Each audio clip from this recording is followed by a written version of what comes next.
Jangan lupa like and subrek ya guys. Selamat mendengarkan. Berjingkat di atas bebatuan, Xiao Sun seperti kupu-kupu ungu yang indah dengan lekukan yang menghipnotis saat dia dengan anggun mendaki gunung. Saat dia melihat ke atas, pandangannya terfokus pada pemuda yang berdiri di samping tebing. Melihat pemuda itu, Xiao Sun merasa terkejut. Meskipun baru beberapa jam, dia menyadari bahwa dibandingkan sebelumnya, Xiao Yan telah memperoleh sesuatu. Saat mata mereka bertemu, dia akhirnya menyadari apa yang Xiao Yan dapatkan kembali. Keyakinannya sendiri. Setelah 3 tahun, kecerdasan Xiao Yan akhirnya kembali. Manjakan diri dengan transparan di bibir Xiao Yan, 2 lesung pipit muncul di wajah cantik Xiao Sun. Sepertinya Xiao Yan tidak membutuhkan Sun Er untuk datang dan menghiburnya. Orang-orang tumbuh setelah mengalami kesulitan, bukan? Xiao Yan mengangkat bahunya. Dia pasti akan menyesalinya. Sun Er mengerutkan bibirnya dan mengucapkan kata-kata itu seolah-olah dia adalah hakim yang memiliki keputusan akhir untuk kasus pengadilan. Xiao Yan tersenyum ringan, menepuk pakaiannya dan berjalan ke arahnya. Ketika dia mendekatinya, melihat Sun Er yang memiliki tinggi yang sama, dia melirik ke wajah muda tapi tetap cantik. Tiba-tiba Xiao Yan merasa pusing, teringat gadis yang selalu ngiler sepanjang waktu dan mengikuti Xiao Yan kemana-mana. Dia sangat cantik sekarang. Tersenyum ringan, tatapan Xiao Yan melembut dan dia dengan kasar mencubit wajah Xiao Sun di bawah tatapan kagetnya. Sun Er sudah dewasa. Tapi Anda ternyata baik-baik saja. Tidak lupa bagaimana Xiao Yan GG akan dipenuhi dengan memar saat mencoba memetik buah dari pohon. Petik 2. Tertegun melihat tindakan intim Xiao Yan, Sun Er menegang sedetik sebelum matanya yang hitam pekat, bebas dari kotoran, matanya tersenyum. Ketika dia masih kecil, Xiao Yan suka mencubit pipinya tetapi sejak kejadian 3 tahun lalu, dia mendirikan dinding tak terlihat di sebelah hatinya dan mendorong semua orang keluar. Tidak peduli seberapa keras dia mencoba, dia akan selalu kecewa dengan sikap dingin dan tanpa ekspresi dari dia kembali, tapi sepertinya dia masih menganggapku belum dewasa. Dia seperti batang kayu. Sun Er mengeluh dalam hatinya setelah sekejap. Sun Er mengkritik dirinya sendiri karena terlalu rakus. Sun Er, selama 3 tahun terakhir ini, tolong jangan salahkan Xiao Yan GG karena bersikap seperti itu. Aku hidup hari demi hari tapi untungnya kamu selalu di sisiku. Xiao Yan dengan canggung menganggukkan kepalanya dan meminta maaf. Sun Er tersenyum manis. Keluhan yang dia alami selama 3 tahun terakhir lenyap dengan permintaan maaf yang canggung. Hah, oh benar. Sun Er, berapa banyak uang yang kamu punya? Melepaskan wajah Sun Er, Xiao Yan tertawa hampa dan bertanya. Di klannya, kecuali ayahnya, Sun Er adalah satu-satunya orang yang memiliki hubungan baik dengannya. Dia baru saja mempermalukan ayahnya pagi ini sehingga dia tidak tahan menghadapi ayahnya untuk meminta uang. Itulah sebabnya dia bertanya pada Sun Er. Truin senjata, Truyeni, uang. Mengedipkan matanya yang jernih, Sun Er terkejut. Xiao Yan GG butuh uang. Ya, saya ingin membeli beberapa item, meskipun saya agak kekurangan. Xiao Yan merasa malu, ini pertama kalinya dia meminjam uang dari seorang gadis. Melihat Xiao Yan yang biasanya dingin sekarang dalam kesusahan, Xiao Sun Er melihat orang yang sama sekali berbeda. Menutup mulutnya dan tersenyum manis, saya memiliki lebih dari 1000 koin emas, apakah itu cukup? Jika tidak, saat berbicara, jari Sun Er di belakang filmnya dengan cepat dan kartu emas ungu tiba-tiba muncul di antara jarinya. Pada kartu itu ada 5 gelombang warna yang berbeda. 5 wave purple cold card, di Douki daratan, Anda harus setidaknya seorang Dowling. Jika Douze yang pertama, Dowling adalah keempat untuk mendapatkan kehormatan menggunakan jenis kartu emas yang mewakili pangkat mereka. Tentu saja, beberapa kekuatan khusus juga memiliki hak istimewa untuk mendapatkan kartu tersebut. Itu cukup, dengan senang hati menganggukkan kepalanya. Xiao Yan dengan paksa mencoba menahan diri untuk tidak mencubit wajah imut Sun Er. Jangan khawatir, aku akan membayarmu kembali nanti. Xiao Yan berjanji sambil menepuk dadanya.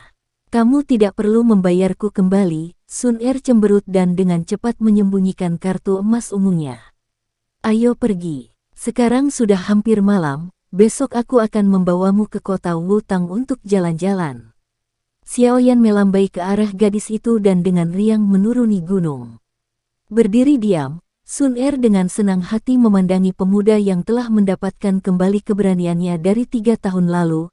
Sambil tersenyum lembut, dia bergumam, Nalan Yanran, haruskah aku membencimu atau berterima kasih kepadamu? Dini hari, matahari bersinar hangat melalui jendela ke tubuh pemuda bersila dalam meditasi. Wah! Setelah bermeditasi hampir sepanjang malam, Xiao Yan menarik napas dalam-dalam. Aliran udara putih tembus pandang yang terlihat dengan mata telanjang mengalir melalui mulut dan hidungnya dan masuk ke tubuhnya, merawat tubuh dan tulangnya. Cahaya putih bersinar dari matanya saat dia tiba-tiba membuka matanya. Xiao Yan meregangkan dirinya dan dengan penuh semangat berkata, ini persis seperti perasaan ini, setelah 3 tahun, perasaan Ki telah kembali. Dia perlahan bangun dari tempat tidurnya, melatih dirinya sendiri, sebelum mulai berganti pakaian. Dari luar ruangan, suara Sun Er dengan lembut membawa ke dalam, Xiao Yan GG, masih tidur. Dia tiba di sini begitu awal. Sambil menggelengkan kepalanya, Xiao Yan berbalik dan kemudian menggeledah lacinya. Akhirnya, dengan enggan, dia mengeluarkan sebuah kotak kecil dan dengan hati-hati membukanya. Dia menyipitkan matanya dari kilatan perak di dalam kotak itu. Dan ini seluruh tabunganku, sambil memegang kotak uangnya, Xiao Yan tersenyum pahit sambil menggelengkan kepalanya. Xiao Yan tersenyum lembut saat dia keluar dari kamarnya dan melihat gadis yang mempesona di depan pintunya. Sun Er telah berganti menjadi pakaian hijau pucat yang membuatnya tampak lebih cantik alami. Dia juga memiliki sepasang celana ketat yang membentang di paha ramping dan kaki panjangnya, menekankan lekuk tubuhnya. Dengan kaki yang panjang, Sun Er dapat dibandingkan dengan gadis-gadis muda di bumi, penuh dengan vitalitas dan daya tarik muda. Tentu saja, dia memiliki keanggunan khusus yang tidak pernah dilihat Xiao Yan pada gadis lain selain dia. Ini yang kamu butuhkan. Melihat Xiao Yan keluar dari kamarnya, Sun Er tersenyum dan memberinya sebuah kartu hitam. Ini adalah kartu umum, maksimum yang dapat ditampungnya hanya 5.000 koin emas. Menerima kartu hitam, Xiao Yan menggoda, gadis kecil, mengapa kamu mengenakan pakaian yang begitu menarik? Mungkinkah Anda berkencan dengan orang lain? Petik 2. Ya, ini pertama kalinya dalam 3 tahun Xiao Yan GG mengundang saya keluar. Sun Er sangat tersanjung jadi tentu saja saya harus berdandan sedikit.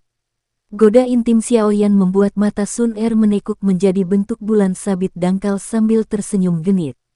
Dengan enggan menggelengkan kepalanya, Xiao Yan balas tersenyum bahagia. Mereka mengobrol sambil berjalan bersama menuju kota. Sekitar setengah jalan, mereka disambut oleh beberapa klan yang melihat percakapan mesra mereka dengan wajah yang aneh. Sun Er, baik itu kecantikan atau bakat, adalah mutiara paling cemerlang dari generasi muda di klan. Dia biasanya ramah kepada semua orang tetapi di bawah senyum tipisnya ada ketidakpedulian, menyapa dengan yang mudah, tetapi untuk memulai percakapan yang panjang akan sangat sulit. Mengabaikan penampilan klan lain, Xian Yan dengan cepat memimpin Sun Er keluar dari klan sebelum melambat dan dengan santai mengintip kios di pinggir jalan. Kota Wutang memenuhi namanya sebagai salah satu kota besar di Kekaisaran Jiama dengan banyaknya orang yang tinggal di dalamnya. Meskipun matahari bersinar terik, di jalanan ada ribuan bahkan puluhan ribu orang, bahkan akan ada 1 atau 2 ras yang aneh. Mungkin karena Xiao Yan di sampingnya, tapi Sun Er menjadi lebih aktif setelah dia keluar dari klan. Dia menarik Xiao Yan yang enggan ke berbagai kios. Tawa lembutnya membuat jalan yang terik itu sedikit lebih sejuk. Ketika Sun Er akhirnya lelah, Xiao Yan akhirnya membawanya ke apotek terdekat. Setelah menghabiskan sekitar 900 koin emas, dia membeli 3 batang bluegrass berdaun ungu 20 tahun bersama dengan 2 batang rumput cuci tulang 5 tahun. Keduanya adalah bahan low-end dan bisa dibeli di apotek biasa. Untuk bahan kelas atas, Xiao Yan harus menemukannya sendiri atau membelinya di pelelangan atau jika ia beruntung, di apotek kelas atas. Melihat dana yang berkurang dengan cepat, Xiao Yan tersenyum pahit. Dia menyadari betapa pentingnya uang di Doki Daratan. Bagaimanapun, dia mendapatkan semua ramuan, yang tersisa hanyalah inti monster yang dikaitkan dengan kayu tingkat 1. Sekian dulu ya guys. Terima kasih sudah mendengarkan, bye-bye.